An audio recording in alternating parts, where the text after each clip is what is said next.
Gita, 3rd chapter, verse 36, Arjuna inquired from Krishna about the cause of the living being's lust. It is said that a living entity is eternal and as such qualitatively one with the Supreme Lord. Then what is the reason he falls prey to the material and commits so many sinful activities by the influence of material energy? In reply to this question, Lord Krishna said it was lust which causes a living entity to glide down from his exalted position to the abominable condition of material existence. The lust circumstantially changes into anger. Both lust and anger stand on this platform of mode of passion. Lust is actually the product of mode of passion, and in the absence of satisfaction of the lust, the same desire transforms into desire on the platform of ignorance. When ignorance covers the soul, it is the source of his degradation to most abominable conditions of hellish life. To raise oneself from the hellish life to the highest position of spiritual understanding is to transform this lust into love of Krishna.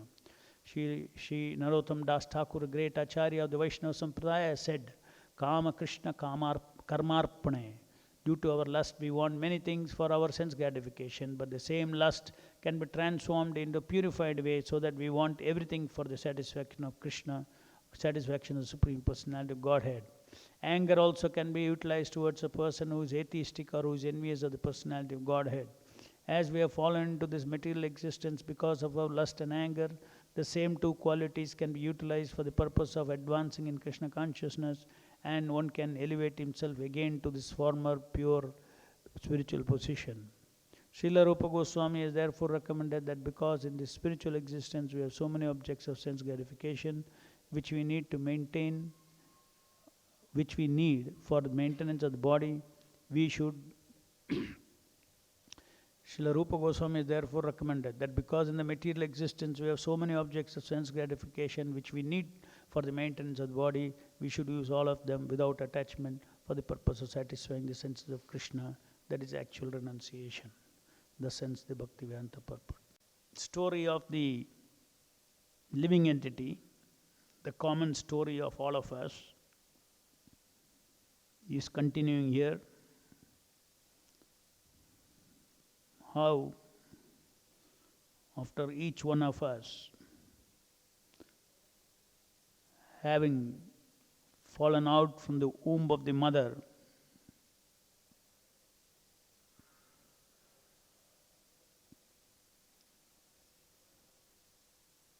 completely forgets in that shock whatever little awakening that he had in the womb of the mother, the human form. He starts crying for various reasons that are described here, and suffering. Within the womb of the mother, there was one type of suffering where his atmosphere was of germs and insects and all those germs that were biting his body, and he was trapped in the darkness of the womb, restricted in his movement. But the moment he comes out, he is suffering another type of suffering. The other type of suffering that is described here is that people who think they are near and dear to whom, they cannot understand what he wants. He is crying for something, they give him something else. So in this way, the spirit soul, he or her, is simply going through a sequence propelled by one's own karma and kala to experience all these things. And then the child slowly opens his eyes and starts recognizing some people, some particular person as father, some particular, especially mother, starting with mother, some particular person as mother. Actually, there is no connection except bodily connection. The soul has no connection of relationship. Because of the bodily connection he starts forming in his mind. The child creates relationship in his mind, father, mother, all these things. And the father, mother also did the same thing before. They also created their own father and mother in their mind after being born. So that's why Krishna says it's all a mental concoction. It is not that there is inherently father and mother. You have to, through reason, you have to connect. Even bodily also you have to connect by reasoning that I was born of such and such a father and a mother. The real eternal connection between any living entity, it does not need a mental concoction, or it does not need a mental understanding, intellectual understanding. That is a tattva, it's a fact. I am Amsha of Krishna is a fact. I don't have to be taught. We are not taught that we are servant of Krishna. We are asked to realize that we are servant of Krishna. Teaching means something you take from outside and tell yourself. So Krishna consciousness is about awakening one's true self, which is the eternal self. So the child up to 5 years is called childhood, 5 to 16 years is called boyhood or girlhood. After that it is called adult, manhood or womanhood. And every living entity, same thing they go through, nothing new. Punascharvita charvananam. We may think life is all varieties. No, there is no variety. Variety is only at the superficial level. At the rasa level, there is no variety. Whether a rich kid or a poor kid or anything, all go through the same anxieties of existence. And they find their own answers looking into the environment. My father is there, my mother is there, money is there, I am rich, somebody thinks I am poor, and he has a different rasa of insecurity. And the rich person's kids develop a false rasa of I am secure. The living entity is neither secure nor insecure in this material world.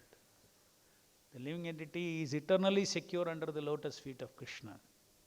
Even when he is under the illusion, he is secured by the Lord. That is why material existence is there. But secured by the Lord in terms of his soul, not necessarily in terms of his own concoction and misidentification of the self.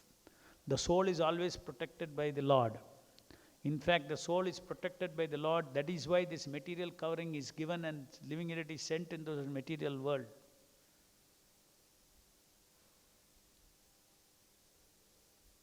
Just like if a child is wanting to play with the knife, then the parent would give a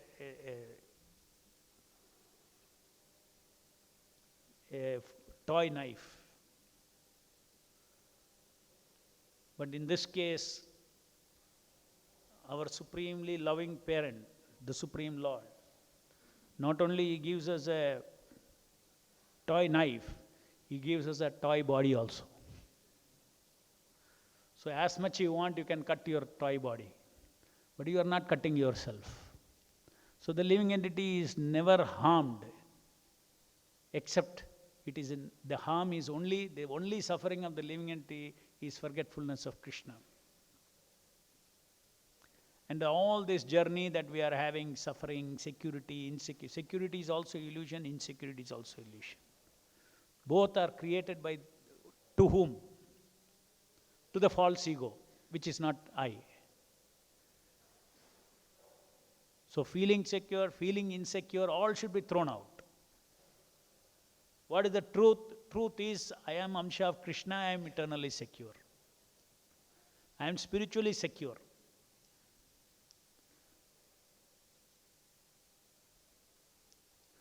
So,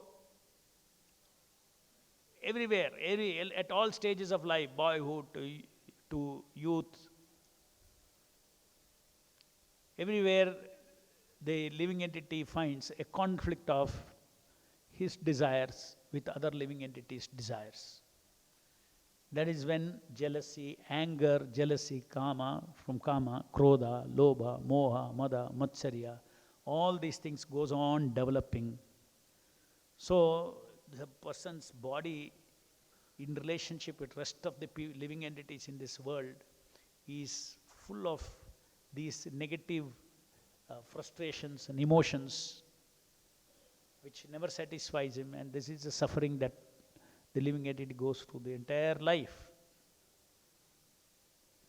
So whether a person is rich or poor, powerful, not powerful, when you look at any person, you have to tell yourself, what is the big deal? You are also born the way everybody is born. As it is described here, you have to be crawling in your own stool and urine.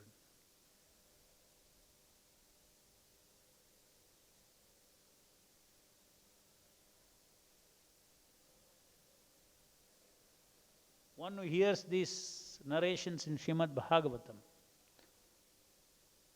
is never bewildered by any kind of person in this material world. We see them as standalone persons, forgetting their past, forgetting their birth, forgetting their inevitable death, forgetting their powerlessness,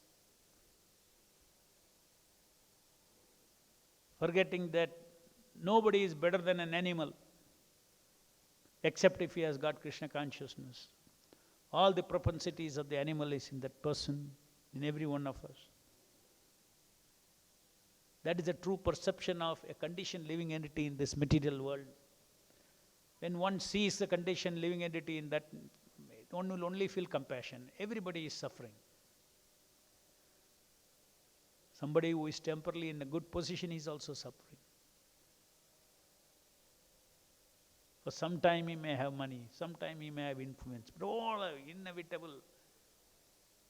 Their body in which they claim to be in a good position itself will deteriorate. So as we discussed yesterday, our journey in this material body from birth to death is a transit. It's a transit journey. Transiting from one destination to another destination. Just like if you have to go to, let us say, nowadays all direct trains are there. In olden days you want to go to a distant place. You have to take a catch a train, go to one station, then that junction you take another train, then change the train, you take another train, and then finally go, and finally you reach your destination. You want to go to Kanyakumari from Kashmir, about 8-10 trains you have to catch. So you're transiting through 8 to 10 different trains in order to reach Kanyakumari. So in the same way, the super soul is seated in our heart and is noting our journey and desire for what destination we want. So if we are having a very clear destination of Vishnu, then life after life we are guided to jump from one train to another train, again make advancement, another train, make advancement, and finally develop Krishna Bhakti, awaken our Krishna consciousness. So this is actually the macro purpose of human existence. How many people know about it? Nobody knows about it. Because that is Kali Yuga. But this is the purpose of every human being. In human society itself does not know, but this is not the purpose of few people in this, who are Vaishnavas or who are. No, this is a common purpose of everybody. So that is why it is said that Kali Yuga is a very degraded age. That 95% of the people do not know what is the advantage of being born as a human being. How they are capable of choosing a destination and using their free will to accept and reject and reach that destination through their actions and inactions. What to do, what not to do. Now daily life, what is the lifestyle to be chosen in order to reach the destination? As far as lifestyle is concerned, the modern civilization does not teach anything to anybody. which is so important for consciousness evolution. So much that in the midst of talking of the absolute truth, Krishna does not reduce the importance of what food to eat and how to sleep, how to recreate. He does not miss out to, bring that to the absolute platform. It's not something mundane. What you eat, what you do not eat is not something mundane. How much you sleep, how much you don't sleep is not something mundane. Krishna brings it to the plane of absoluteness. It has a bearing. Our lifestyle has a bearing in the gunas that we can attract towards around our consciousness. Sattva-guna, Raja-guna, Tamo-guna. What kind of association we should have, what kind of association we should not have. These are the techniques of spiritual advancement that is practically given in Bhagavad Gita. Bhagavad Gita and Bhagavatam, they are practical instruction, they are not philosophies.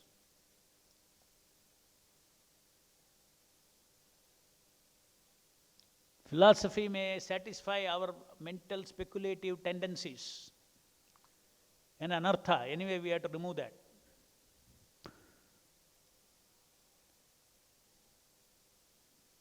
But otherwise, these are all scriptures. Scriptures are meant for practical application, following and moving our life towards another destination.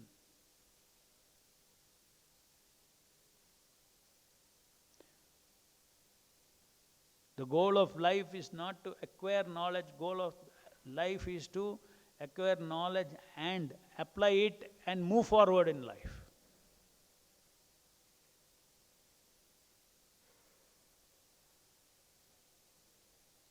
Even after coming to Krishna consciousness, sometimes we fall into the trap of too much knowing and less doing. I call it as knowing-doing gap. An acharya has no gap between knowing and doing. The definition of acharya, no difference between knowing and doing. What he knows, he does. We know so many things, but we don't do. That is why we are fallen. So if you want to be less fallen, obviously we should all try to be less fallen, which means continuously there should be an attempt to do what I know. That is where the challenge is. That is a real challenge. To do what I know.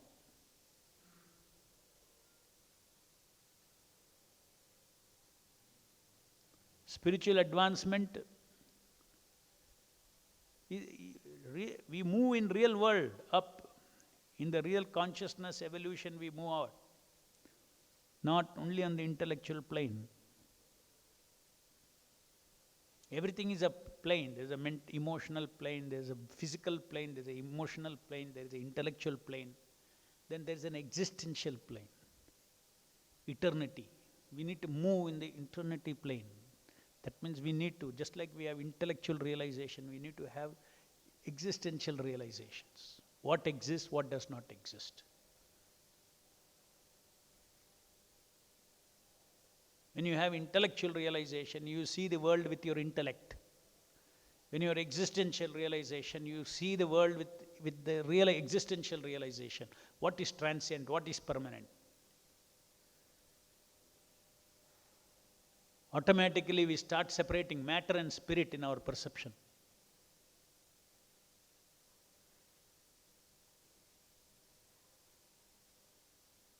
So that happens only when we apply. That is why following the instructions of spiritual master as it is so important.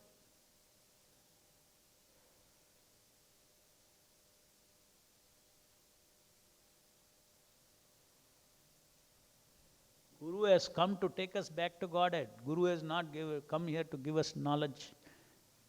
So you can mentally be very satisfied. I know Krishna consciousness philosophy. At least those who are serious devotees, they never get bewildered by knowledge. What is this knowledge? How many lives I would have had it? Just by reading I can get it. Just by reading I can, the very fact that I can just by reading I can get it means it's nothing, it's not a great acquisition.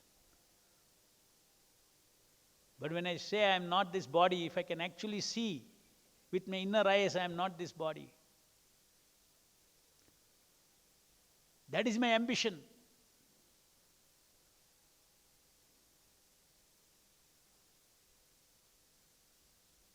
Can I feel the presence of the soul and the super soul in the body, and the body separately as I should be seeing according to Bhagavad Gita, as a sattvic person should be seeing? He is not written and kept there for, only self-realized souls. The book is meant for self-realization. Those who are not self-realized should move towards it. He says, what is sattvic seeing? What is sattvic faith? What is sattvic determination? What is sattvic food? What is sattvic lifestyle? So to move from one guna to another guna, you need action. You need action means one of the most powerful quality that the human being has got is called sacrifice, tapas. It is only by sacrifice you move up. Sacrifice means what? Something is pulling you and you refuse that, and you take the direction of your intelligence. Your instinct will pull you. Instinct means all past. Is our past good? Our past is not good at all. We have come to Prabhupada, our future is good. Our past is not good. So should we listen to our past? No. Whom we should listen? To Prabhupada. So the past, it's in the form of very deep egos, misidentification. There's a big I will come and fight with what you think you are now I.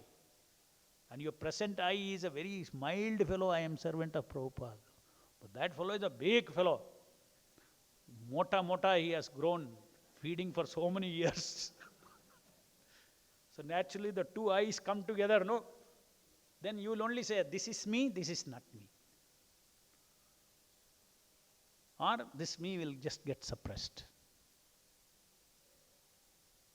So therefore we should not feed this I, and we should continuously feed the real soul.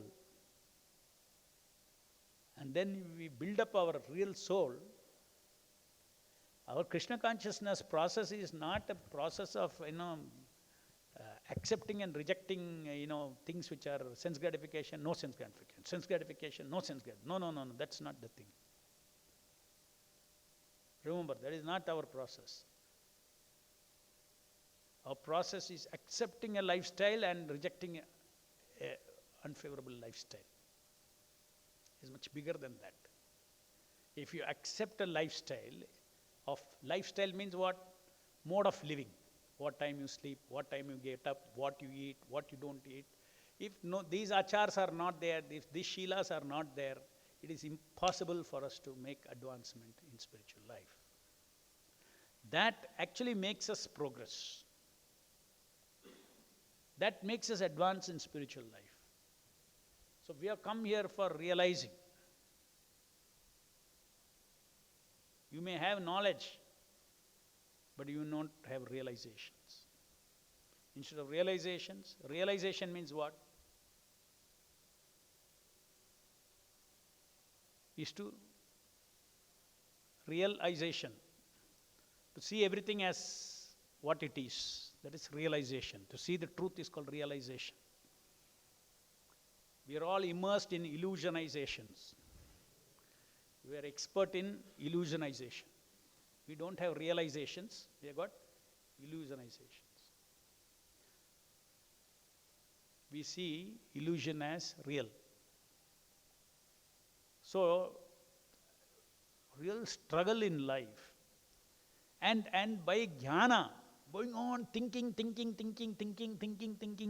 you cannot come out of illusionization into realization. Not possible.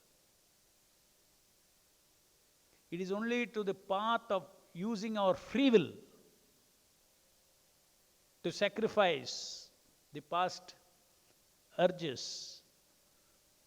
That's called samskara. Only by changing our samskara, we can get realizations. Action, activity. So to mold our daily life is so extremely important. We mess up our whole spiritual life if we don't manage our daily life. Whatever one may do, it will not help. Because it is in daily life we use our free will. What to do, what not to do. A progressive Vaishnava has a very nicely, designed Krishna conscious, observed daily achar, daily life.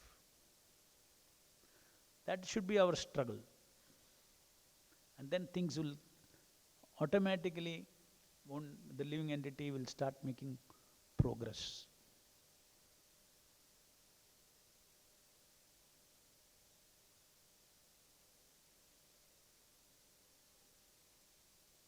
One who takes false sense of achievement by knowing and knowing and knowing, he will be trapped without rasa. In real action, rasa is in real action.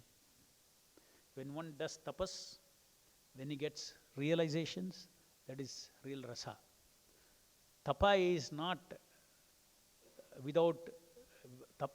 a currency that you give without buying something else. When you give tapa, you buy rasa. Whatever it may be.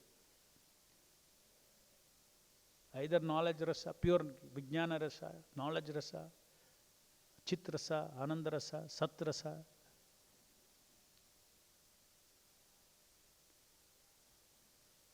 Tapas gives us a gift. So where can I do the most powerful tapasya? Where is the opportunity for me to do the greatest tapasya? This is the spirit of just like a lusty man is always seeing where I can get my object of lust. Everywhere he is always looking for. The person who really wants to progress in spiritual life, he knows his secret tapa. Where is the opportunity? And we also know, fortunately, which is the most efficient tapa. Hare Krishna, Krishna Krishna, Hare Hare, Hare Rama, Rama Rama, Hare Hare. Even more powerful than that is serving Prabhupada, who is a transcendental agent of distributing this Hare Krishna Mahamantra. That is the reason so many of us who are so unqualified to come to spiritual life are having Hare Krishna on our tongue, because we have served Prabhupada. If you don't serve Prabhupada, if you don't please Prabhupada, if you don't serve his mission, if you don't sweat for him, again, spiritual realization is a hard way to come through. Hard way to come through. All these equations are decided by the Transcendental Lord. There is no kapata in this process of self-realization. No sweat, no gain. If you don't give spiritual sweat of tapasya, if you don't give spiritual sweat of taking austerities of body, mind, everything,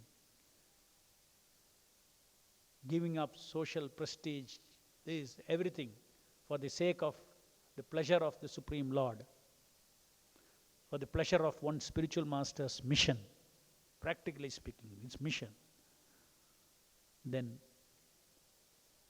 there is stagnancy in spiritual life. All these things should be very clearly understood. And it doesn't need too much philosophy to understand all these things, if provided we follow the example of the Acharya. You see, one is you read philosophy from the book, another is you read philosophy from their life. From Prabhupada's life, you can read the philosophy. Why did Prabhupada, who was so happily, transcendentally situated in the spiritual world of Vrindavan Dham, Why did he have to go to America? Why did he have to take all this trouble? So much austerity, so much anxiety, so much blood pressure, so much health risk, so much of, unpleasantness to leave the Vrindavan Dham. For a Vaishnava to leave Vrindavan Dham is very difficult. Prabhupada says, that is my home. When in New York he is giving lecture, my home is in Vrindavan. So by their life you can make out. See, he has taught us, this is how it should be, life should be. We should give our life to our Acharya.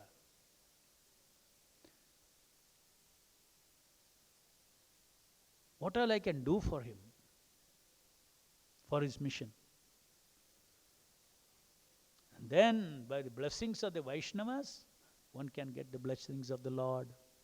Yasya prasadat bhagavat prasadat, yasya prasadat nagati kutopi. And yasya prasadat bhagavat prasadat is also like a grey shade. As you surrender, I reciprocate. As much you get the mercy of Guru, that much more mercy you get of Krishna. Yasya prasadat bhagavat prasadat. So this principle becomes very clear when one understands the life of Srila Prabhupada. How we have to serve a Vaishnava and his mission. We are very fortunate. We have a very tangible mission of Srila Prabhupada. And that will purify all our anarthas. That is the path to realization. The path to realization is seva and then Shravanam and Kirtan. Any question?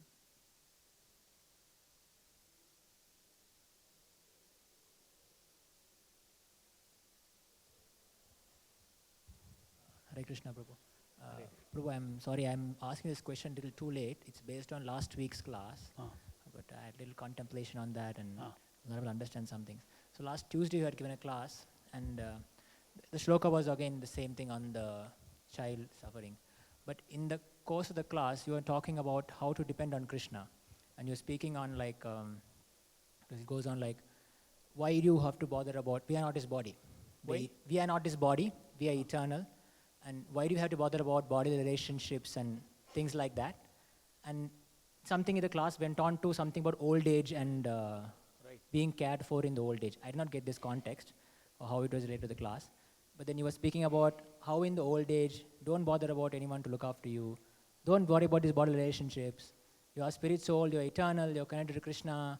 And don't worry about what GBC thinks. Don't worry about that. Don't worry about this. You just depend on Krishna and Prabhupada. So this is point number one.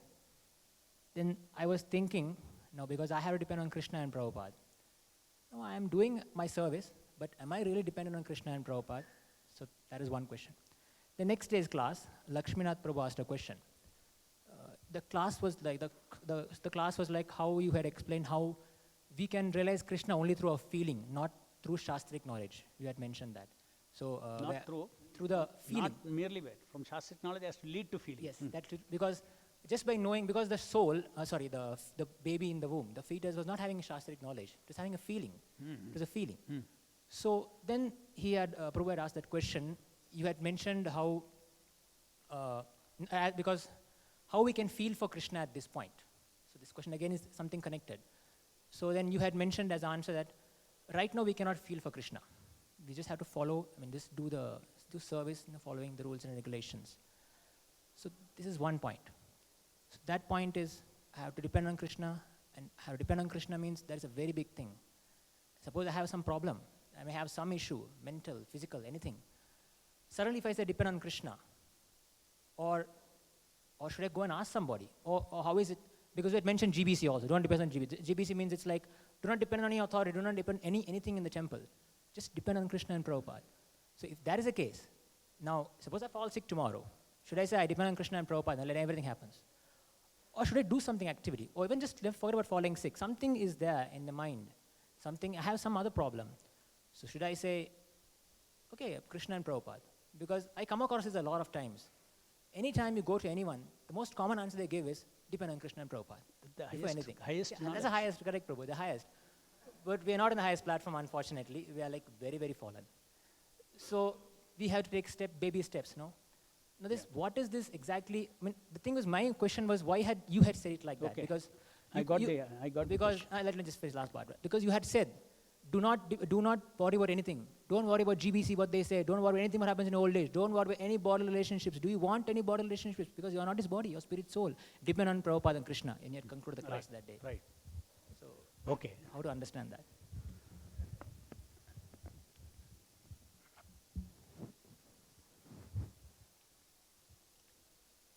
To depend on Krishna, first let me clarify. We are trying to develop love of God. At this point of time, we don't have that feeling of love. Does not mean that we don't have any feeling. You have feeling of respect. You have feeling of appreciation for Krishna. There are many other feelings. So love of Godhead we don't have, which we have yet to awaken, right? But by hearing, we have developed certain attractions to idea of Krishna, to concept of Krishna, to personality of Krishna, intellectual plain attraction we have got. Love attraction is something else. So we have got feelings for Krishna, but not, especially when a devotee he realizes that he is battered by the material energy. A devotee can actually feel dependent, what it means to pray to the Lord to help. It doesn't need a transcendental feeling. That is one aspect. So it is not that if we have not attracted our original feeling for the Lord. But just like we have so many feelings in this material world, I depend on bank balance, instead I depend on Krishna. Okay? Krishna is a master of all banks. Take like that only, extend it like that. No need of any transcendental concept. He is the owner of everything. Why I should depend on my bank balance? I should depend on the bank owner of all banks. So that kind of feelings is what we, by Shravanam Kirtanam we get. We have feelings. That is why we have dedicated our lives for Prabhupada. So, just because we don't have feelings of love of Godhead, it is a very clear item. Love of Godhead is a distinct item which is the original awakened relationship of the soul. That we don't have. That does not mean that, now come to the depending on Krishna. Instruction to depend on Krishna for everything. Depend on Krishna for everything. And that instruction of depending on Krishna, I don't have feeling. That means you don't have anything, then why we are in Krishna consciousness? You at least know that Krishna is Supreme Personality of Godhead. Krishna has promised, I will never let you down, etc. So those feelings are there.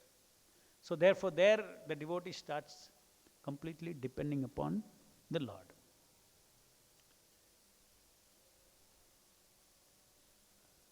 Another way of seeing this, now next point. Everything you give an answer that, okay, everybody says, okay, any problem is there, you mess up everything, then you say depend on Krishna. The GBC messes up everything, and then say depending upon Krishna. Or the temple president messes up everything, and then say depend upon Krishna. There are two things that we need to understand. One is, when you hear Bhagavatam, you are hearing it from the Paramarthic angle. So we have a Paramarthic or transcendental instructions for us. For transcendental truths, we have got transcendental instructions. The transcendental instruction is, for everything depend upon Krishna.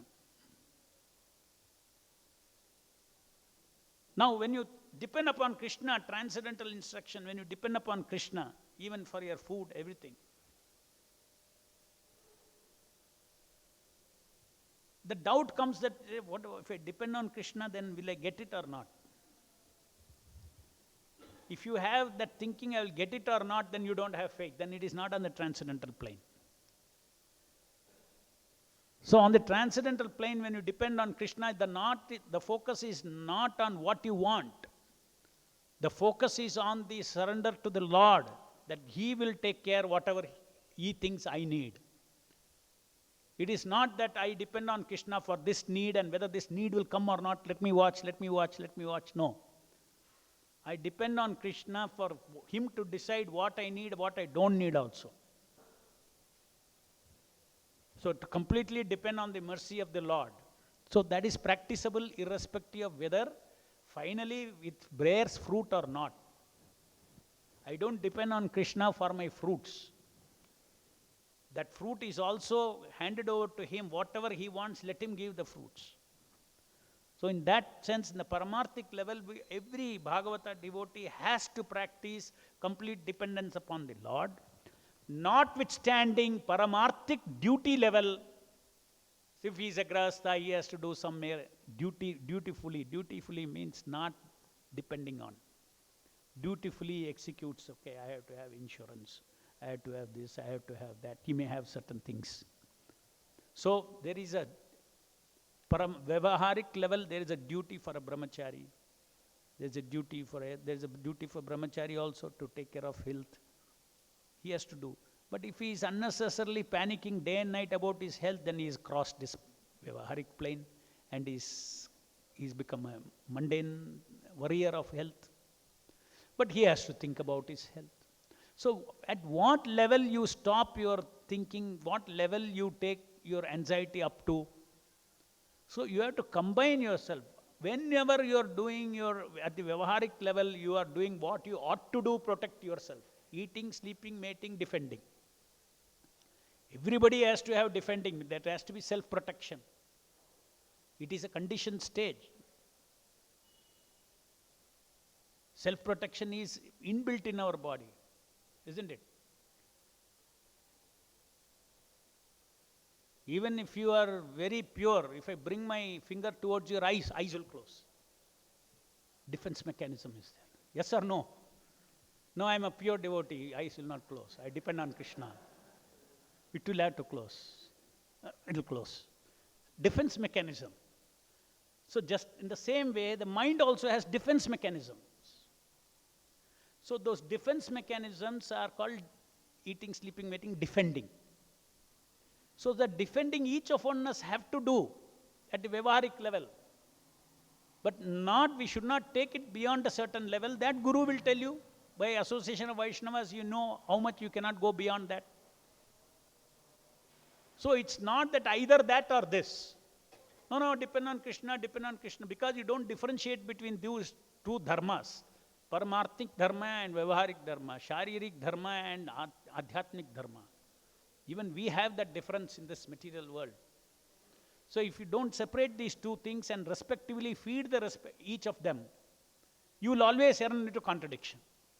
You will be faithless. What is it? Depend on Krishna. I am suffering. So what is it? I am not able to apply depend on Krishna. Depend on Krishna is an independent field, an independent line of faith that you are developing. And this is another independent.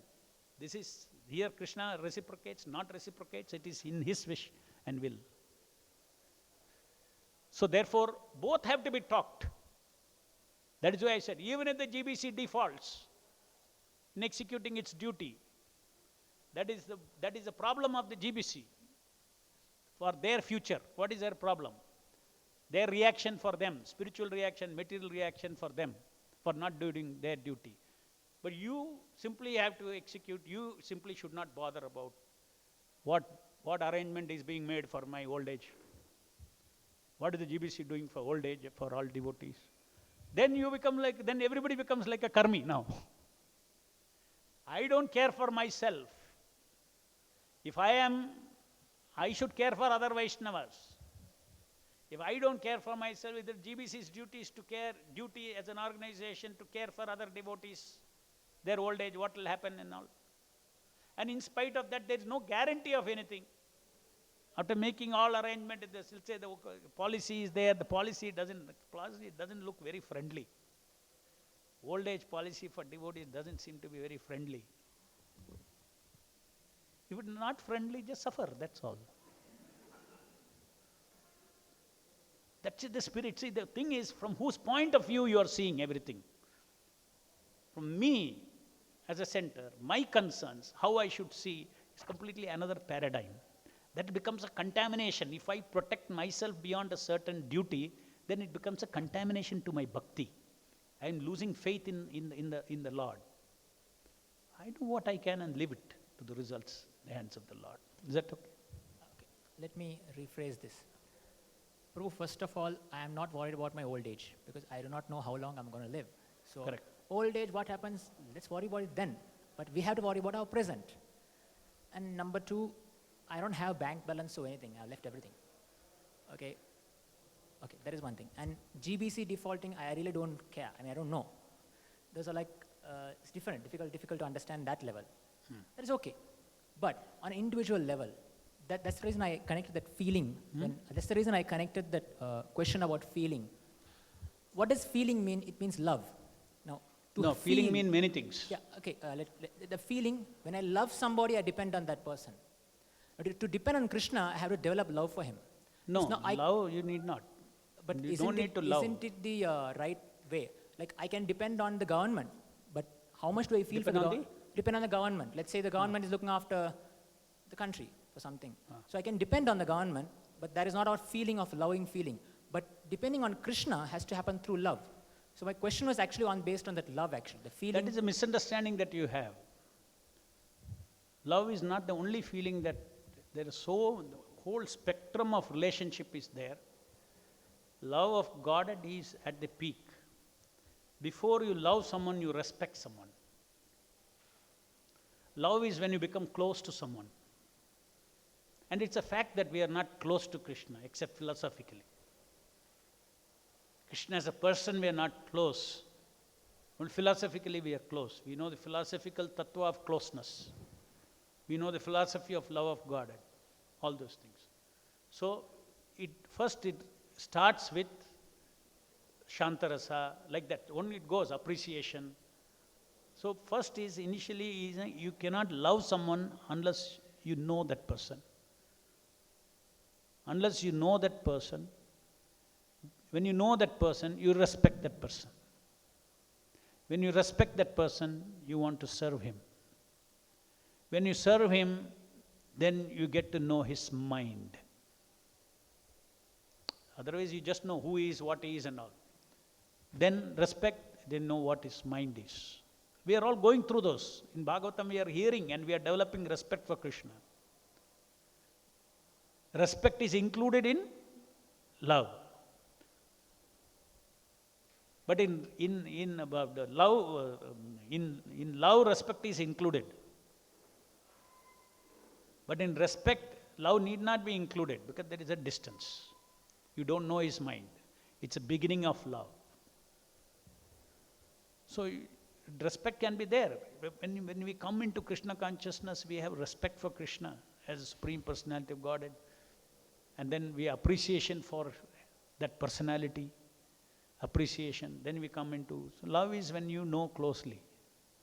And that's why I said that closely is not something that it is actually deep within our heart, love of God. We have to awaken that. Yes, we cannot love Krishna and as you said is correct. Then we have to depend on and love somebody. Or we have to depend on somebody or something, right? Like till the time we reach the perfect dependence on Krishna. You love Guru, no? Okay. You love Guru. That is why he is a visible God. You love Prabhupada.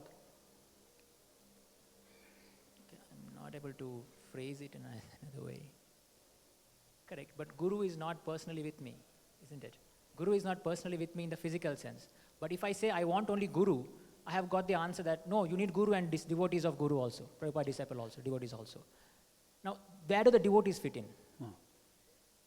Where is he? Where do the devotees of Prabhupada? Like, I have asked this question, I mean, this is the answer I have got. Not only Prabhupada and his devotees. So I say, as you Prabhupada's said, manifestation is anybody who follows Prabhupada is Prabhupada's quality manifesting in him. That is how the devotee should see. so when I depend on Prabhupada, so it's a direct thing between Prabhupada and me, isn't it? It's directly between Prabhupada and me, depending on Prabhupada. Prabhupada, because he put that immediate question that where Prabhupada is not there now for me. So you should say Prabhupada is manifest here. Anybody who is following Prabhupada, Prabhupada's qualities manifest here. So I depend on that. The idea of God is limited, Guru is limited, creates all these problems. Definitely it's not limited, but So if they're not limited, then there's no but. Not limited means not limited. but we But, are no but. we are limited, Prabhu. No but. We are limited. I think. What is that? We are limited. Okay, we are limited. We are limited. So what happens when we are limited and we are Doesn't approaching matter an if, unlimited? if I am limited, God is unlimited, is there any distance? My limitedness does not have to create a distance because he is unlimited, he comes and closes on to you. So their mercy is unlimited. One should believe that Prabhupada's mercy is unlimited. Only again something else will come in your mind. I am not qualified enough to depend on Prabhupada. I am not spiritually qualified enough to feel Qualification is not at all required for dependence. Huh? Qualification is not at all required Not for all dependence on required. Prabhupada. Qualification not required. They are not limited in time and space. Simply depend upon. All this is, you need what is called a Shraddha. Shraddha is beyond intellectual understanding. When Shraddha is there, then Shraddha is also a feeling of truth. He is truly there for me. That Shraddha feeling is actually comes before. When you chant Hare Krishna, you chant with Shraddha, not with Prema. With Shraddha, when you chant, a sadhaka chants with Shraddha, then Prema will start, or Preeti will start. Prema is very high. Or Preeti, affection, will start coming up automatically. So where is the Shraddha in the entire your analysis? You're missing out Shraddha. Shraddha is important, I agree. That solves all the problem. That solves all the problem. Every question that you put about non-accessibility of Krishna, because I don't have loving feeling for him. Then I told about Prabhupada. Then you said non-accessibility. Yes, I can feel him right here. So if you have Shraddha, you can feel. If you have Shraddha, you can see in the system of Prabhupada, he is still alive. So this grossness is limiting us. Guru is not gross. Guru is subtle. His Vigraha is subtle. It is beyond time and space. All these principles of bhakti, they are beyond the limitations of time and space. That is the essence of Shraddha.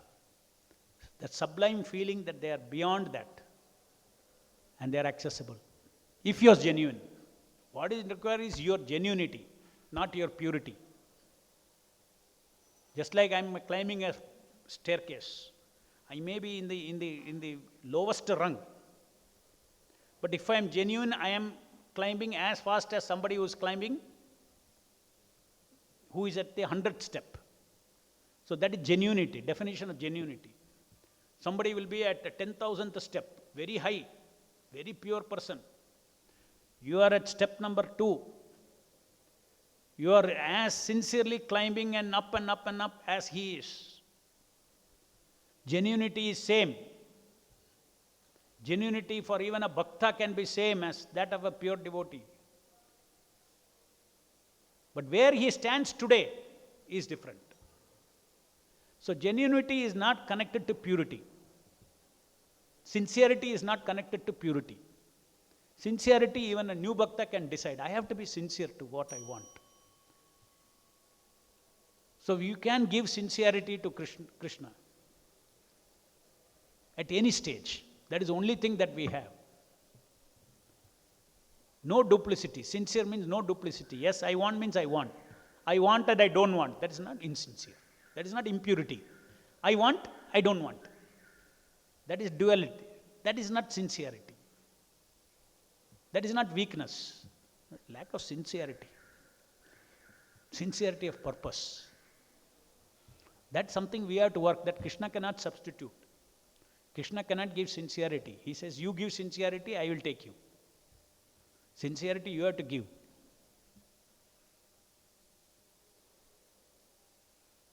ग्रंथराज Shrimad Bhagavatam की जय, जगत गुरु श्रील प्रभुपाद की जय.